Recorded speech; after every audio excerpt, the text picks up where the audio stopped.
ನಮಸ್ಕಾರ, ನ್ಯೂಸ್ 11 ಕರ್ನಾಟಕಕ್ಕೆ ಸ್ವಾಗತ. ನಾನು ತಾನಂ. ಜಯಪ್ರಕಾಶ್ ಹೆಗಡೆ ಆಯೋಗದ ಜಾತಿ ಗಣತಿ ವರದಿಯಲ್ಲಿ ಗಾಣಿಗ ಸಮಾಜಕ್ಕಾಗಿರುವ ಅನ್ಯಾಯವನ್ನ ವಿರೋಧಿಸಿ ಇಂದು ವಿಜಯಪುರ ಜಿಲ್ಲಾ ಗಾಣಿಗ ಸಮಾಜದಿಂದ ನಗರದ ಅಂಬೇಡ್ಕರ್ ವೃತ್ತದಿಂದ ಜಿಲ್ಲಾಧಿಕಾರಿ ಕಚೇರಿವರೆಗೂ ಬೃಹತ್ ಪ್ರತಿಭಟನಾ ರ್ಯಾಲಿ ಮೂಲಕ ತೆರಳಿ ಡಿಸಿ ರವರ ಮೂಲಕ ರಾಷ್ಟ್ರಪತಿಗಳಿಗೆ ಹಾಗೂ ಪ್ರಧಾನಮಂತ್ರಿಗಳಿಗೆ ಸಿಎಂ ರವರಿಗೆ ಮನವಿ ಸಲ್ಲಿಸಲಾಯಿತು.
ನಿವೃತ್ತ ನೌಕರ ಗಾಣಿಗ ಸಂಘದ ವತಿಯಿಂದ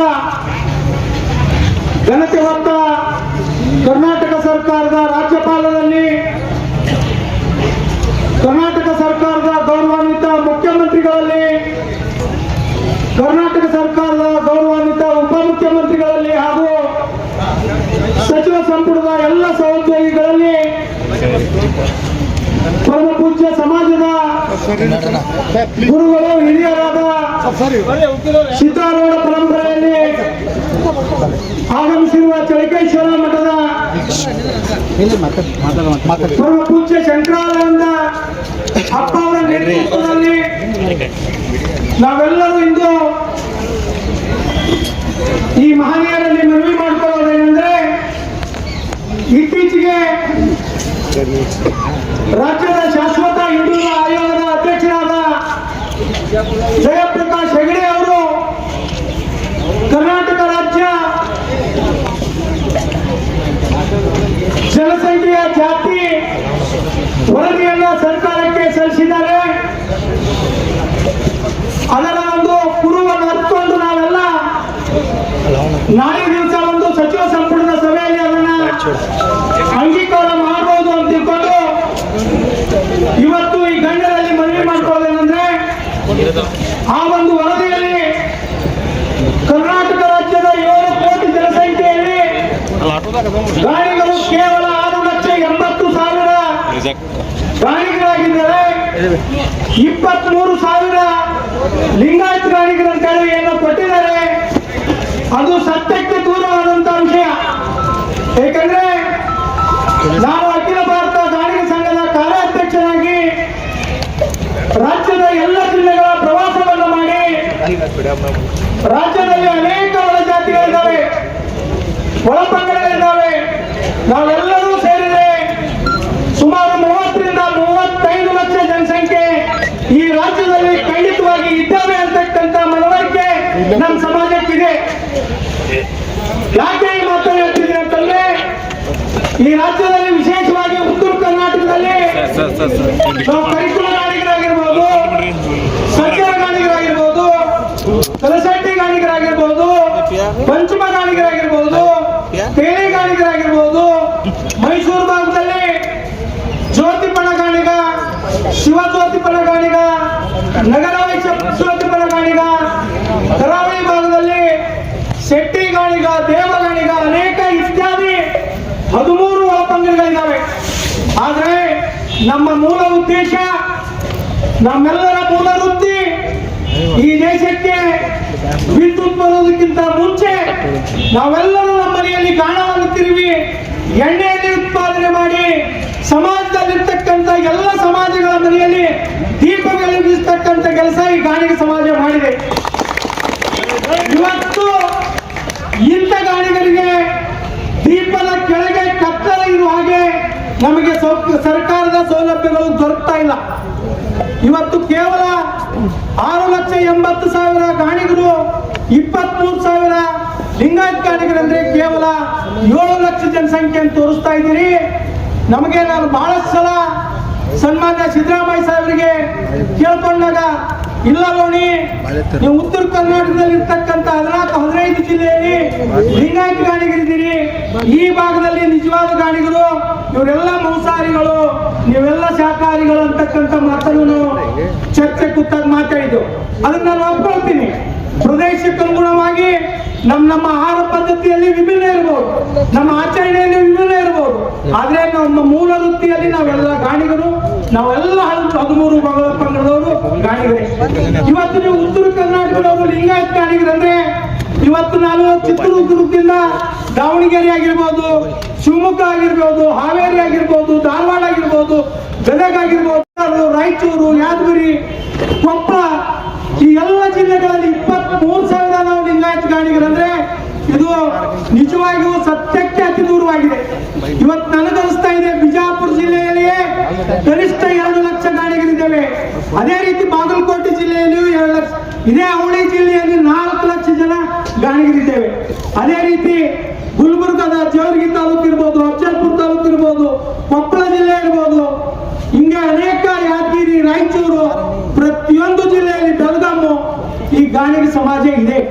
ನೀವು ಇದು ಅತಿ ಕಡಿಮೆ ತೋರಿಸಿ ನಮಗೆ ಸಾಮಾಜಿಕ ನ್ಯಾಯವನ್ನು ಕೊಡೋದ್ರಲ್ಲಿ ಅನ್ಯಾಯವಾಗ್ತಾ ಇದೆ. ಇವತ್ತಿನವರೆಗೆ ಉತ್ತರ ಕರ್ನಾಟಕದ ಲಿಂಗಾಯತ ಗಾಣಿಗರಾಗಲಿ ನಿಮ್ಮ ಸಮಾಜದ ಅಭಿವೃದ್ಧಿಗಾಗಲಿ ಯಾವುದೇ ಸರ್ಕಾರ 10 ರೂಪಾಯಿ ಅನುದಾನವನ್ನು ಕೊಟ್ಟಿಲ್ಲ. ನನಗೆ ನೋವಿದೆ. ನಾನು ಸಮಾಜದ ರಾಜ್ಯಾಧ್ಯಕ್ಷನು ಹೌದು. ಇವತ್ತು ಜಿಲ್ಲಾ ಕಾಂಗ್ರೆಸ್ ಅಧ್ಯಕ್ಷನಾಗಿ ನಮ್ಮ ಪಕ್ಷದ ನಾಯಕರಿಗೆ, ಮುಖ್ಯಮಂತ್ರಿಗಳಿಗೆ ಮನವಿ ಮಾಡ್ತೀನಿ, ಸ್ವತಂತ್ರ ಸಿಕ್ಕು ಇಷ್ಟು ದಿನಗಳಾದ್ರೂ ನಮ್ಮ ಕಾಂಗ್ರೆಸ್ ಪಕ್ಷದಿಂದ ಒಬ್ರು ಸಚಿವರಾಗಿಲ್ಲ. ನೀವು ಅರ್ಥ ಮಾಡ್ಕೊಳ್ಳಿ, ರಾಜಕೀಯವಾಗಿ ಗಾಣಿಗ ಸಮಾಜ ಎಷ್ಟೊಂದು ಹಿಂದುಳಿದಿದೆ ಅನ್ನೋದನ್ನ. ಆರ್ಥಿಕವಾಗಿ ನಾವು ಬೆರಳೆಣಿಕೆಯಷ್ಟು ನಗರ ಪ್ರದೇಶದಲ್ಲಿ ಇರ್ತಕ್ಕಂಥವ್ರು ಶ್ರೀಮಂತರು ಇರ್ಬೋದು, ಗ್ರಾಮೀಣ ಭಾಗದಲ್ಲಿ ನಮ್ಮ ಬಡ ಮಕ್ಕಳ ವಿದ್ಯಾರ್ಥಿಗಳಿಗೆ ವ್ಯಾಸಂಗ ಮಾಡ್ಬೇಕಂದ್ರೆ ಒಂದು ವಸತಿ ನಿಲಯಗಳಿಲ್ಲ. ಇಂಥ ಅನೇಕ ತೊಂದರೆಗಳಲ್ಲಿ ನಾವಿದ್ದೇವೆ. ನಮಗೆ ನೀವು ನ್ಯಾಯಯುತವಾಗಿ ಈ ಸಮಾಜ ಎಷ್ಟಿದೆ ಅಂತ ಹೇಳಿ ಅಂಕಿಅಂಶವನ್ನು ಕೊಡುವಂದ್ರೆ ನಮ್ಗೆ 6 ತಿಂಗಳು ಟೈಮ್ ಕೊಟ್ರೆ ಇಡೀ ರಾಜ್ಯದಲ್ಲಿ ಮನೆ ಜನಗಣತಿಯನ್ನು ಮಾಡಿ ನಾವೇ ಸರ್ಕಾರಕ್ಕೆ ವರದಿಯನ್ನು ಕೊಡ್ತೇವೆ. ಇಲ್ಲ ಅಂದ್ರೆ ಈ ಕೊಟ್ಟಂತ ವರದಿಯನ್ನ ನೀವು ಮರುಪರಿಶೀಲನೆಗೆ ಹಾಕಿ ಈ ಸಮಾಜಕ್ಕೆ ನ್ಯಾಯವನ್ನು ಒದಗಿಸಿಕೊಡ್ತೀರಿ ಅಂತ ಹೇಳಿ ಸನ್ಮಾನ್ಯ ಶ್ರೀ ಸಿದ್ದರಾಮಯ್ಯ ಸಾಹೇಬರು, ತಾವು ಹಿಂದುಳಿದ ವರ್ಗದ ನಾಯಕರು, ನಾವು ನಿಮ್ಮ ಜೊತೆಗೆ ಹಿಂದುಳಿದ ವರ್ಗದ ಜನ ಇದ್ದೇವೆ, ನಿಮ್ಮ ಜೊತೆಗೆ ನಮ್ಮನ್ನು ಕರ್ಕೊಂಡು ಹೋಗ್ತೀರಿ ಅಂತಕ್ಕಂಥ ಅಪಾರ ವಿಶ್ವಾಸ ಈ ಸಮಾಜ ನಿಮ್ಮ ಮೇಲೆ ಇಟ್ಟಿದೆ. ಅದನ್ನು ತಾವು ಉಳಿಸ್ಕೊಂಡು ಹೋಗಿ. ಈ ಸಮಾಜದ ನ್ಯಾಯಯುತ ಬೇಡಿಕೆಗಳಾದಂತ ಈ ಸಮಾಜದ ಶೈಕ್ಷಣಿಕ ಅಭಿವೃದ್ಧಿ, ಸಾಮಾಜಿಕ ಅಭಿವೃದ್ಧಿ, ರಾಜಕೀಯ ಅಭಿವೃದ್ಧಿಗಾಗಿ ತಾವು ನಮಗೆ ಸಹಾಯವನ್ನು ಮಾಡಬೇಕು. ತಮಗೆ ಗೊತ್ತಿದೆ, ತಾವು 2013ರಿಂದ 2018ರವರೆಗೆ ಈ ರಾಜ್ಯದಲ್ಲಿ ಮುಖ್ಯಮಂತ್ರಿಗಳಾದಾಗ ನಾವು ಸಹ ನಿಮ್ಮ ಹತ್ರ ಬಂದು ನಮ್ಮ ಸಮಾಜದವರಿಗೆ ಸನ್ಮಾನ್ ಶ್ರೀ ಸಿದ್ದು ನ್ಯಾಂಗೋಡ್ಗೆ ಮಂತ್ರಿ ಮಾಡಿ ಸಾಹೇಬ್ರು ಅಂತ ಹೇಳಿದ್ವಿ. ಕಾಡಲೋಣಿ ಈ ಸಂದರ್ಭದೊಳಗೆ ಆಗುವುದಿಲ್ಲ, ಮುಂದಿನ ದಿನಮಾನದಲ್ಲಿ ಯಾರಿಗಾದ್ರೂ ಮಾಡ್ತೇವೆ. ಇವತ್ತು 75 ವರ್ಷ ಸ್ವತಂತ್ರ ಸಿಕ್ಕರು ಇಷ್ಟೊಂದು ಬೃಹದಾಕಾರವಾದಂತ ಜನಾಂಗಕ್ಕೆ ನಮ್ಮ ಕೂಗನ್ನು ಸಚಿವ ಸಂಪುಟದಲ್ಲಿ ಸಲ್ಲಿಸಲು ನಮ್ಮ ಸಮಾಜದಿಂದ ಒಬ್ರು ಮಂತ್ರಿ ಇಲ್ಲಂದ್ರೆ ನಾವು ಎಷ್ಟೊಂದು ರಾಜಕೀಯವಾಗಿ ಹಿಂದುಳಿದೇವೆ ಅನ್ನೋದು ತಮ್ಮ ಗಮನಕ್ಕೆ ತರ ಬಯಸ್ತಿದ್ದೀನಿ.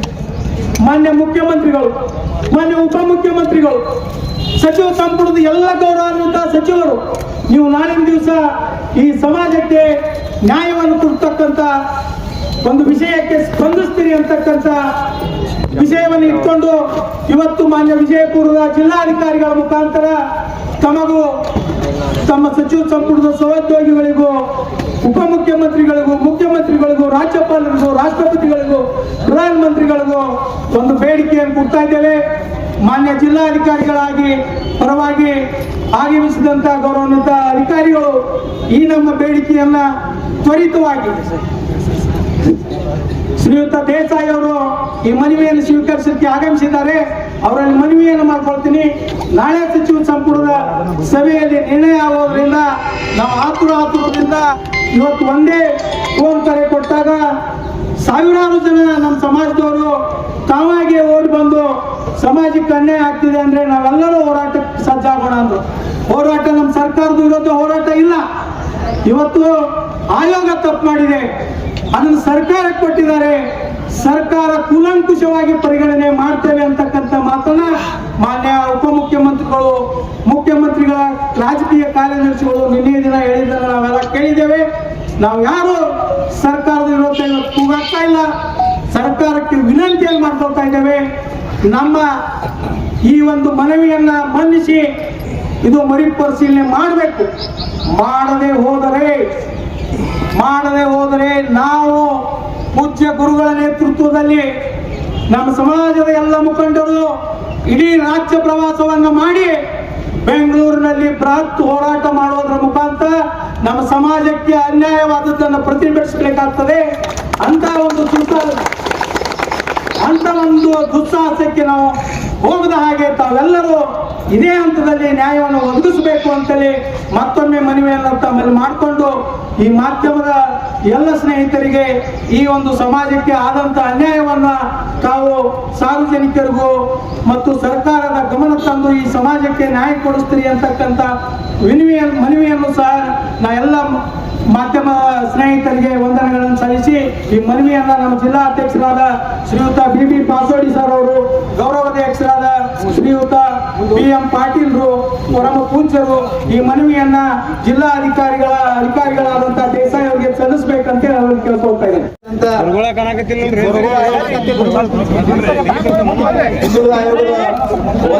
ಅಂಶಗಳನ್ನ ಸತ್ಯಾಂಶಗಳನ್ನ ಸರಿಪಡಿಸಬೇಕು, ಅದರಲ್ಲಿ ನಮ್ಮ ಸಮಾಜಕ್ಕೆ ಆಗಿರತಕ್ಕಂಥ ಅನ್ಯಾಯವನ್ನ ಖಂಡಿಸ್ತೀವಿ ಅಂತ ಹೇಳಿ ಮಾನ್ಯ ಜಿಲ್ಲಾಧಿಕಾರಿಗಳು ವಿಜಯಪುರ ಅವರ ಮುಖಾಂತರ ಗಣಮಿತ ರಾಷ್ಟ್ರಪತಿಗಳು, ಪ್ರಧಾನಮಂತ್ರಿಗಳು, ಸನ್ಮಾನ್ಯ ರಾಜ್ಯಪಾಲರು ಹಾಗೂ ನಮ್ಮ ರಾಜ್ಯದ ಮುಖ್ಯಮಂತ್ರಿಗಳು ಮತ್ತು ಉಪಮುಖ್ಯಮಂತ್ರಿಗಳು, ಸಂಬಂಧಪಟ್ಟ ಜಿಲ್ಲಾ ಉಸ್ತುವಾರಿ ಸಚಿವರಿಗೆ ನಮ್ಮ ಸಮಾಜದ ವತಿಯಿಂದ ಒಂದು ಮನವಿಯನ್ನು ಸಲ್ಲಿಸಿದ್ದೇವೆ. ದಯವಿಟ್ಟು ಹಿರಿಯ ಬಾಂಧವ್ಯ ಗುರುಗಳೇ, ಏನು ರಾಷ್ಟ್ರಪತಿಗಳಿಗೆ ಒಂದು ಮನವಿಯನ್ನು ಸಲ್ಲಿಸಿದ್ದಿಲ್ಲ, ಈ ಇದನ್ನು ಮಾನ್ಯ ಜಿಲ್ಲಾಧಿಕಾರಿಗಳ ಗಮನಕ್ಕೆ ತೆಗೆದುಕೊಂಡು ಬಂದು ಇದನ್ನು ಮಾನ್ಯ ಸರ್ಕಾರಕ್ಕೆ ನಾವು ಕಳಿಸ್ತೇವೆ ಅಂತ ಹೇಳ್ತೀವಿ.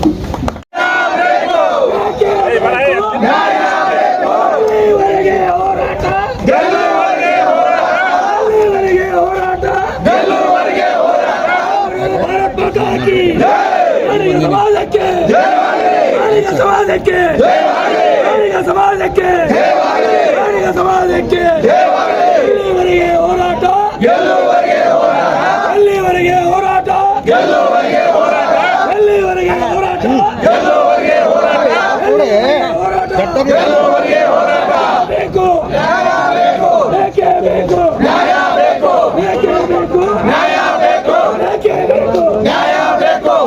ಮಲ್ಲಿಕಾರ್ಜುನ್ ಲೋಣಿ ಅಂಥೇಳಿ ಅಖಿಲ ಭಾರತ ಗಾಣಿಗ ಸಂಘದ ಹುಬ್ಬಳ್ಳಿ ಘಟಕದ ಕಾರ್ಯಾಧ್ಯಕ್ಷನಾಗಿ ಸುಮಾರು 5 ವರ್ಷಗಳಿಂದ ಕಾರ್ಯನಿರ್ವಹಿಸ್ತಾ ಬಂದಿದ್ದೇನೆ. ಇವತ್ತು ವಿಜಯಪುರ ಜಿಲ್ಲಾ ಗಾಣಿಗ ಸಮಾಜದ ವತಿಯಿಂದ ಹಾಗೂ ಅಖಿಲ ಭಾರತ ಗಾಣಿಗ ಸಂಘದ ವತಿಯಿಂದ ವಿಜಯಪುರದಲ್ಲಿ ಸಮಾಜದ ಎಲ್ಲ ಹಿರಿಯರು ಚಿಂತನೆಯನ್ನು ಮಾಡಿ ಕೆಲವು ದಿನಗಳ ಹಿಂದೆ ಕರ್ನಾಟಕ ರಾಜ್ಯ ಶಾಶ್ವತ ಹಿಂದುಳಿದ ಆಯೋಗದ ಅಧ್ಯಕ್ಷರಾದಂಥ ಜಯಪ್ರಕಾಶ್ ಹೆಗಡೆ ಅವರು ಸರ್ಕಾರಕ್ಕೆ 2015ರಲ್ಲಿ ಆದಂಥ ಜಾತಿ ಜನಗಣತಿಯ ಒಂದು ವರದಿಯನ್ನು ಸಲ್ಲಿಸಿದ್ದಾರೆ. ಇದರಲ್ಲಿ ಗಾಣಿಗ ಸಮಾಜ ಅತಿ ಕಡಿಮೆ ತೋರಿಸಿದ್ದಾರೆ ಅಂಥೇಳಿ ಚರ್ಚಿಸಿ ಇದನ್ನು ಮರುಪರಿಶೀಲನೆ ಮಾಡಲು ಮಾನ್ಯ ಜಿಲ್ಲಾಧಿಕಾರಿಗಳ ಮುಖಾಂತರ ರಾಜ್ಯಪಾಲರಲ್ಲಿ, ಘನತೆ ಹೊತ್ತ ಮುಖ್ಯಮಂತ್ರಿಗಳಲ್ಲಿ, ಘನತೆ ಹೊತ್ತ ಉಪಮುಖ್ಯಮಂತ್ರಿಗಳಲ್ಲಿ, ಎಲ್ಲ ಸಚಿವ ಸಂಪುಟದ ಸಹೋದ್ಯೋಗಿಗಳಲ್ಲಿ ಮನವಿ ಕೊಡಬೇಕು ಅಂಥೇಳಿ ಬಂದಿದ್ದೇವೆ. ಇವತ್ತು ಕರ್ನಾಟಕ ರಾಜ್ಯದಲ್ಲಿ ಗಾಣಿಗ ಸಮಾಜ ಕೇವಲ 6,80,000 ಇದೆ. ಅದೇ ರೀತಿ ಲಿಂಗಾಯತ್ ಗಾಣಿಗರು 23,000 ಇದೆ ಅಂಥೇಳಿ ಈ ಒಂದು ವರದಿಯಲ್ಲಿ ಇದೆ ಅಂತಕ್ಕಂಥ ವಿಚಾರ ನಮಗೆ ತಿಳಿದು ಬಂದಿದೆ. ನಿಖರವಾಗಿ ನಾಳೆ ದಿವಸ ಏನಾಗ್ತದೆ ನೋಡೋಣ. ಆದರೆ ಇದು ಸತ್ಯಕ್ಕೆ ದೂರವಾದಂಥ ವಿಷಯ. ಯಾಕಂದರೆ ನಾನು ಅಖಿಲ ಭಾರತ ಗಾಣಿಗ ಸಂಘದ ಅಧ್ಯಕ್ಷನಾಗಿ ಇಡೀ ರಾಜ್ಯದ ಪ್ರವಾಸವನ್ನು ಮಾಡಿ ಇಡೀ ರಾಜ್ಯದಲ್ಲಿ ಗಾಣಿಗ ಸಮಾಜದ ಎಲ್ಲ ಜಿಲ್ಲಾ ಘಟಕಗಳ ಅಧ್ಯಕ್ಷರನ್ನು, ತಾಲೂಕು ಘಟಕಗಳ ಅಧ್ಯಕ್ಷರನ್ನು ಸಭೆ ಕರೆದು ಆ ಜಿಲ್ಲೆಯಲ್ಲಿ ಸಮಾಜ ಬಾಂಧವರು ಎಷ್ಟಿದ್ದಾರೆ ಅಂತಕ್ಕಂಥ ವಿಚಾರವನ್ನು ತಿಳಿದುಕೊಂಡು ಈ ಮಾತನ್ನು ಮಾತನಾಡ್ತಾ ಇದ್ದೇನೆ. ಕೊಡಗು ಜಿಲ್ಲೆಯನ್ನು ಹೊರತುಪಡಿಸಿ ರಾಜ್ಯದ ಎಲ್ಲ ಜಿಲ್ಲೆಗಳಲ್ಲಿಯೂ ಗಾಣಿಗ ಸಮಾಜದವರು ಇದ್ದೇವೆ. ಇವತ್ತು ನಮ್ಮೆಲ್ಲರ ವೃತ್ತಿ ಮುಂಚೆ ವಿದ್ಯುತ್ ದೀಪಗಳು ಬರೋದಕ್ಕಿಂತ ಮುಂಚೆ ಗಾಣಿಗರ ಮನೆಯಲ್ಲಿ ತೆಗೆದಂಥ ಎಣ್ಣೆಯನ್ನು ಪಡೆದುಕೊಂಡು ಎಲ್ಲರೂ ತಮ್ಮ ಮನೆಯಲ್ಲಿ ದೀಪವನ್ನು ಹಚ್ಚತಕ್ಕಂಥ ಪದ್ಧತಿ ಇತ್ತು. ತಮ್ಮ ಆಹಾರವನ್ನು ತಯಾರಿಸುವಾಗ ಗಾಣಿಗರ ಮನೆಯಲ್ಲಿ ಬಂದಂಥ ಎಣ್ಣೆಯನ್ನು ಬಳಸ್ತಾ ಇದ್ರು. ಆದರೆ ಇತ್ತಿತ್ತಲಾಗಿ ವಿದ್ಯುತ್ ಬಂದ ಮೇಲೆ, ಔದ್ಯೋಗೀಕರಣ ಆದಮೇಲೆ ಅದು ಪದ್ಧತಿ ನಿಂತೋಯ್ತು. ನಮ್ಮ ಮೂಲ ಉದ್ಯೋಗಗಳು ನಶಿಸುವುದು. ಇವತ್ತು ಆ ಭಾಗದಲ್ಲಿ ಬಹಳಷ್ಟು ಜನ, ಇವತ್ತು ನಾವು ಮೈಸೂರು ಭಾಗದಲ್ಲಿ ಹೋದರೆ ಜ್ಯೋತಿಪನ ಗಾಣಿಗರು, ಶಿವಜ್ಯೋತಿಪನ ಗಾಣಿಗರು, ನಗರ ವೈಶ್ಯ ಜ್ಯೋತಿಪನ ಗಾಣಿಗರು, ಕರಾವಳಿ ಪ್ರದೇಶದಲ್ಲಿ ಹೋದರೆ ಶೆಟ್ಟಿ ಗಾಣಿಗರು, ದೇವ ಗಾಣಿಗರು, ಉತ್ತರ ಕರ್ನಾಟಕದಲ್ಲಿ ಬಂದರೆ ಕರಿಕುಲ ಗಾಣಿಗರು, ಸಜ್ಜನ ಗಾಣಿಗರು, ತೇಲಿ ಗಾಣಿಗರು, ಕಲಶೆಟ್ಟಿ ಗಾಣಿಗರು, ಪಂಚಮ ಗಾಣಿಗರು, ಈ ರೀತಿ ಅನೇಕ 13 ಒಳಪಂಗಡಗಳನ್ನು ನಾನು ನನ್ನ ಪ್ರವಾಸದಲ್ಲಿ ಕಂಡುಕೊಂಡಿದ್ದೀನಿ. ಸರ್ ಒಟ್ಟು ಎಷ್ಟು ಸರ್ ನೀವು ಹೇಳೋದು? ನನ್ನ ಪ್ರಕಾರ 13 ಒಳ ಜಾತಿಗಳಲ್ಲಿ ಇಡೀ ರಾಜ್ಯದಲ್ಲಿ 30ರಿಂದ 35 ಲಕ್ಷ ಜನಸಂಖ್ಯೆ ನಾವಿದ್ದೇವೆ. ಸರ್ ಇವ್ರು ಹೆಂಗೆ ಅಷ್ಟು ಕಡಿಮೆ ಮನುಷ್ಯರು? ಹಾಂ, ನನಗೆ ಒಂದು ಹಿಂದುಳಿದ ಆಯೋಗದ ಕಮಿಟಿ ಮೇಲೆ ನನಗೊಂದು ಸಂಸ್ಥೆ ಇದೆ. ಅವರು ಪ್ರಾಯಶಃ ನಾವು ಇವತ್ತು ಸಭೆಯಲ್ಲಿ ಕೇಳಿದೆವು, ಸುಮಾರು 1,000 ಜನ ಬಂದಿದ್ದರು. ನಿಮ್ಮ ಮನೆಗೆ ಯಾರಾದರೂ 2015 ಬಂದು ನೀವು ಯಾವ ಜಾತಿಯವರು, ನಿಮ್ಮ ಮನ್ಯಾಗ ವಾಹನ ಅದಾವೇನು, ಟಿ ವಿ ಐತೇನು, ಕಾರ್ ಅದಾವೇನು ಅಂತ ಯಾರ್ಯಾರು ಕೇಳ್ಯಾರೇನಪ್ಪ ಅಂತ ಕೇಳಿದ್ರೆ ಒಬ್ಬರು ನಮ್ಮ ಮನೆಗೆ ಬಂದಿಲ್ಲರಿ ಅಂತ ಹೇಳಿದ್ರು. ಇದ್ರ ಮ್ಯಾಗಿನ ನಮ್ಗೆ ಸಂಶಯ ಐತಿ, ಆಯೋಗದವರು ಎಲ್ಲೋ ಒಂದು ಕಡೆ ಕೂತ್ಕಿಸಿಂದ್ರೆ ಈ ಸಮಾಜ ಇಟ್ಟು ಅಂತೇಳಿ ಅಂದಾಜು ಅಂಕಿ ಬರೆದು ಇವತ್ತು ರಿಪೋರ್ಟ್ ಕೊಟ್ಟ. ಸರ್ ನೀವು ಹೇಗಿದ್ರು ಕಾಂಗ್ರೆಸ್ ಜಿಲ್ಲಾಧ್ಯಕ್ಷರಿದ್ದೀರಿ, CM ಅವ್ರ ನಿಕಟ ಬರ್ತಾರೆ, ಏನು ಮಾಡ್ತೀರಿ ಸರ್? ನಾವು ಇವತ್ತು ಮನವಿಯನ್ನು ಕೊಟ್ಟು ಈ ವರದಿಯನ್ನು ತಿರಸ್ಕಾರ ಮಾಡಿರಿ ಅಂತೇಳಿ ಮನವಿ ಮಾಡ್ಕೊಳ್ತೇವೆ. ಇಲ್ಲ, ನಮಗೆ ಅವಕಾಶ ಕೊಟ್ಟರೆ ಇಡೀ ರಾಜ್ಯವನ್ನು ಸುತ್ತಿ ನಾವು ಇವತ್ತಿನ ಸಭೆಯಲ್ಲಿ ತೀರ್ಮಾನ ಮಾಡಿದ್ದೇವೆ. ನಮ್ಮದ ಗಾಣಿಗ ಸಮಾಜ ಎಷ್ಟೈತಿ ನಾವೇ ಗಣತಿ ಮಾಡ್ತೇವೆ. ಅಂಕಿ ಅಂಶ ಅವ್ರ ಫೋನ್ ನಂಬರ್ ವಿತ್ ಮಾಡಿ ಸರ್ಕಾರಕ್ಕೆ ನಾವು ಕೊಡ್ತೇವೆ. ಇಲ್ಲಾಂದರೆ ಒಂದು ಈ ನಿಯೋಗಕ್ಕೆ ಚಾಲೆಂಜ್ ಮಾಡ್ತೀನಿ, ನೀವು ಮಾದರಿ ಒಂದು ಜಿಲ್ಲೆಯ ಇವತ್ತು ನೀವೇನು 2015ರಲ್ಲಿ ಮಾಡಿದ್ದೀರಿ, ಅವ್ರ ರಿಕಾರ್ಡ್ಸ್ ನಮ್ಗೆ ಒಪ್ಪಿಸ್ರಿ. ಅದು ಏನು ಖರ್ಚು ಬರ್ತದೆ ಜೆರಾಕ್ಸ್ ಮಾಡೋದು ನಾವು ಕೊಡ್ತೇವೆ. ನಾವೆಲ್ಲ ಮಾಧ್ಯಮದ ಮಿತ್ರರನ್ನು ಮುಂದೆ ಇಟ್ಕೊಂಡು ಕಿಶನ್ ಚೌಕಾಶಿ ಮಾಡ್ತೇವೆ. ಸರ್ ಈಗ ಎಷ್ಟು ಹೇಳಿದ್ದಾರೆ ಸರ್? ಅವ್ರು ಕೇವಲ 6,80,000 ಗಾಣಿಗರು, 23,000 ಲಿಂಗಾಯತ್ ಗಾಣಿಗರು. ಬರೀ 2-3 ಜಿಲ್ಲೆ ಒಳಗೆ ಅಷ್ಟೇ. ನಮ್ಮ ಪ್ರಾಯಶಃ ಬಿಜಾಪುರ ಬಾಗಲಕೋಟೆ ಒಳಗೆ 4 ಲಕ್ಷ ಇದೇವೆ. ಇಡೀ ರಾಜ್ಯದೊಳಗೆ ನಮ್ಗೆ 30ರಿಂದ 35 ಲಕ್ಷ ಇದೆವು. ಇದು ಬಹಳಷ್ಟು ಅಂತರ ಆಗೈತಿ. ನಮ್ಗೆ ಹೋರಾಟ ಸರ್ಕಾರದ ವಿರೋಧ ಅಲ್ಲ. ಇವತ್ತು ಆಯೋಗ ಏನು ವರದಿಯನ್ನು ಕೊಟ್ಟಿದೆ ಇದೇ ತಪ್ಪು ಕೊಟ್ಟಿದೆ. ಅದಕ್ಕೆ ನಾವು ಸರ್ಕಾರಕ್ಕೆ ಮನವಿ ಮಾಡ್ಕೊಳಕ್ಕೆ ಬಂದಿದ್ದೆವು. ದಯಮಾಡಿ ಈ ವರದಿಯನ್ನು ಎಕ್ಸೆಪ್ಟ್ ಮಾಡ್ಕೊಳ್ಬೇಡ್ರಿ. ವಿರೋಧ ಮಾಡ್ತಾರೆ. ಈ ವರದಿ ಎಕ್ಸೆಪ್ಟ್ ಮಾಡ್ಕೊಳ್ಬೇಡ್ರಿ. ಯಾಕಪ್ಪ ಅಂದ್ರೆ ನಾವೊಂದು ಹಿಂದುಳಿದ ವರ್ಗ ಸಮಾಜದವು. ನಮ್ಮ ಜನರು ಕೇವಲ ಸಿಟಿ ಪ್ರದೇಶದಲ್ಲಿ ಮಾತ್ರ ನಾವೆಲ್ಲ ಶ್ರೀಮಂತರ ಗತ್ಲೆ ಕಾಣ್ತೇವೆ. ಆದರೆ ಹಳ್ಳಿ ಒಳಗೆ ಭಾಳಷ್ಟು ಬಡವರು ಅದಾರ. ಅವ್ರ ಮಕ್ಕಳ ವಿದ್ಯಾಭ್ಯಾಸ ಇವತ್ತೇನೋ 2Aದಲ್ಲಿ ಅವ್ರು ಅದಾರ ತಿಳ್ಕೊಂಡು ಅಲ್ಪ ಸ್ವಲ್ಪ ಆಗಿತ್ತು. ಇವತ್ತಿದು ಪೆಟ್ಟು ಬಿತ್ತಪ್ಪ ಅಂದ್ರೆ ನಮ್ಮ ಜನರಿಗೆ ಅನ್ಯಾಯ ಆಗ್ತದೆ. ದಯಮಾಡಿ ನಾವು ಸರ್ಕಾರಕ್ಕೆ ಮನವಿ ಮಾಡ್ಕೊಳ್ತಾ ಇದ್ದೇವೆ, ಅದು ಮರುಪರಿಶೀಲನೆ ಮಾಡಿ ಅಂತ. Thank you sir. ನಾನು ಮಲ್ಲಿಕಾರ್ಜುನ್ ಲೋಣಿ, ಅಖಿಲ ಭಾರತ ಗಾಣಿಗ ಸಂಘದ ಕಾರ್ಯಾಧ್ಯಕ್ಷ. ನಮಸ್ಕಾರ.